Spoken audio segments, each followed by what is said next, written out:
Isu mengenai wilayah Ukraina yang diduduki Rusia telah lama menjadi salah satu titik paling sensitif dan kompleks dalam kancah geopolitik global. Kini, spekulasi yang beredar kencang menyebutkan bahwa Donald Trump, sosok sentral dalam politik Amerika Serikat, sedang mempertimbangkan sebuah langkah diplomatik yang dapat mengguncang tatanan internasional. Pengakuan resmi atas wilayah-wilayah Ukraina yang saat ini dikuasai oleh Moskow. Rencana kontroversial ini, jika benar-benar diwujudkan, akan menandai pergeseran drastis dalam kebijakan luar negeri AS terhadap konflik Eropa Timur, berpotensi memberikan kemenangan besar bagi Kremlin dan menimbulkan gejolak kemarahan dari Kiev serta sekutu barat lainnya. Dalam skenario politik yang dipenuhi ketidakpastian ini, keputusan Trump tidak hanya akan mengubah peta konflik, tetapi juga dapat mendefinisikan ulang hubungan transatlantik dan masa depan kedaulatan nasional di era modern. Apa konsekuensi jangka panjang dari pengakuan ini? Dan bagaimana langkah mengejutkan ini akan mempengaruhi perang yang telah berlangsung bertahun-tahun? Amerika Serikat di bawah pemerintahan Presiden Donald Trump disebut siap mengakui kendali Rusia atas Crimea dan sejumlah wilayah Ukraina yang diduduki sebagai bagian dari kesepakatan untuk mengakhiri perang yang hampir memasuki tahun keempat. Melansir The Telegraph, langkah ini akan menjadi perubahan besar dalam kebijakan diplomatik Washington yang selama ini menolak pemberian legitimasi atas aneksasi wilayah secara paksa. Trump sebelumnya telah mengirim utusan damainya, Steve Witkoff, bersama menantunya Jared Kushner ke Moskow untuk menyampaikan tawaran langsung kepada Presiden Rusia, Vladimir Putin. Laporan tersebut menyebutkan bahwa Moskow menjadikan pengakuan hukum atas wilayah-wilayah yang direbut sebagai salah satu isu kunci dalam pembicaraan damai. Salah satu sumber yang dikutip menyatakan bahwa Washington tampak semakin tidak menghiraukan keberatan dari para sekutu Eropa terkait rencana ini. Semakin jelas bahwa pihak Amerika tidak peduli dengan posisi Eropa. Mereka mengatakan bahwa negara-negara Eropa bisa melakukan apapun yang mereka mau, ucap salah satu sumber kepada Telegraph. Dalam pernyataannya pada Kamis, Putin menegaskan bahwa pengakuan hukum dari Washington atas Crimea serta wilayah Donetsk dan Luhansk sebagai bagian dari Federasi Rusia akan menjadi salah satu isu utama dalam negosiasi atas rencana damai yang dibawa Trump. Melansir Telegraph, Kremlin pada Jumat mengumumkan bahwa mereka telah menerima strategi revisi untuk mengakhiri perang yang disusun setelah pembicaraan darurat antara pejabat Ukraina dan Amerika Serikat di Jenewa, Swiss, akhir pekan lalu.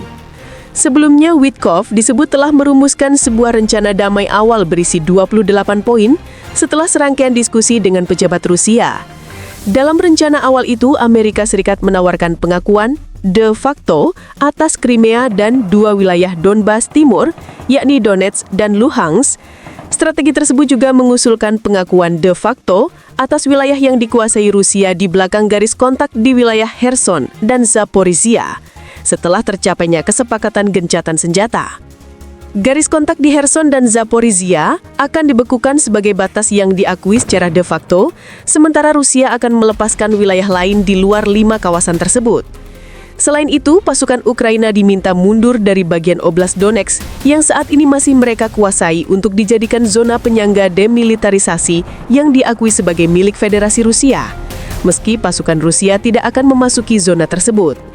Laporan The Telegraph menyebutkan bahwa dalam perundingan di Jenewa, pejabat Ukraina dan Amerika Serikat kemudian menyusun rencana baru berisi 19 poin yang dinilai lebih tidak menguntungkan bagi Moskow.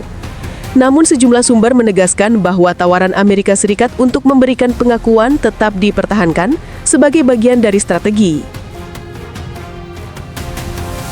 Konstitusi Ukraina larang pemberian wilayah.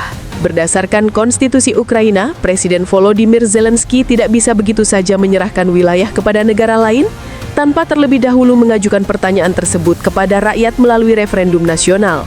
Karena itu, meski Washington dapat memberikan pengakuan secara sepihak, Kiev secara konstitusional tidak dapat melegitimasi perubahan batas negara tanpa persetujuan rakyat.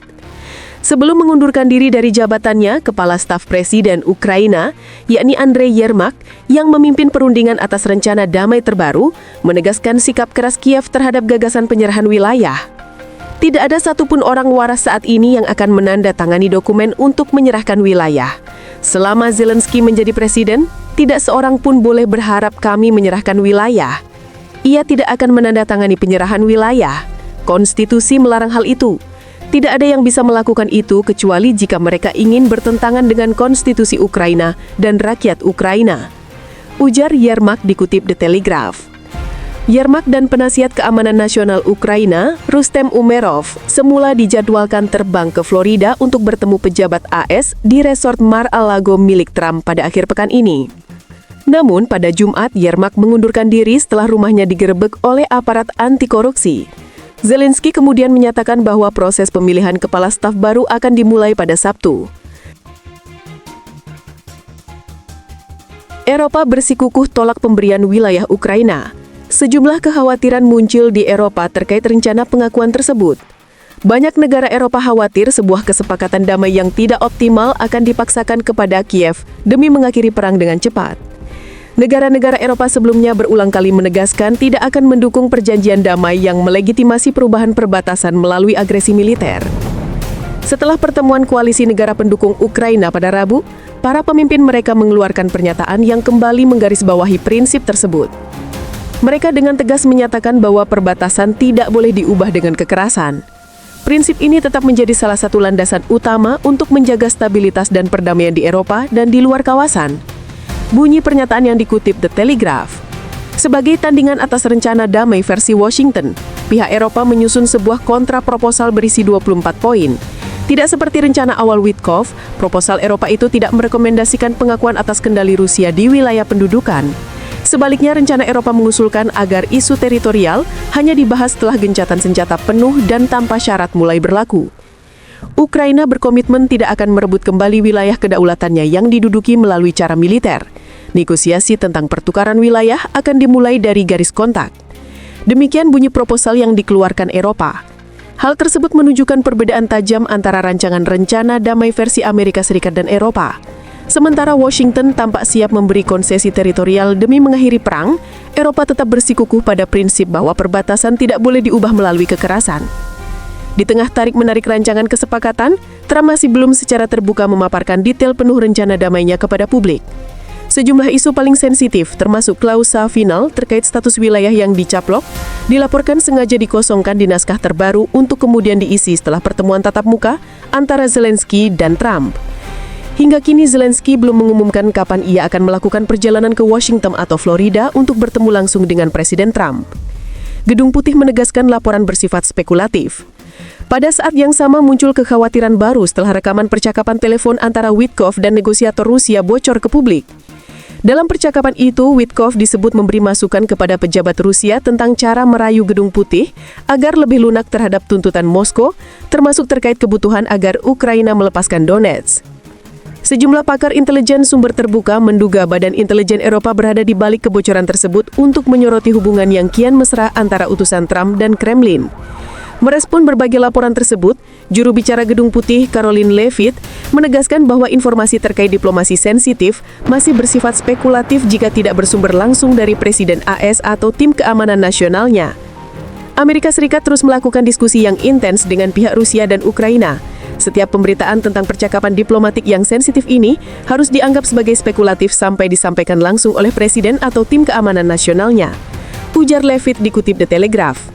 Jika laporan ini benar, langkah ini akan menandai pertama kalinya Amerika Serikat memberikan legitimasi atas aneksasi wilayah secara paksa oleh Rusia sejak konflik Ukraina pecah pada 2014.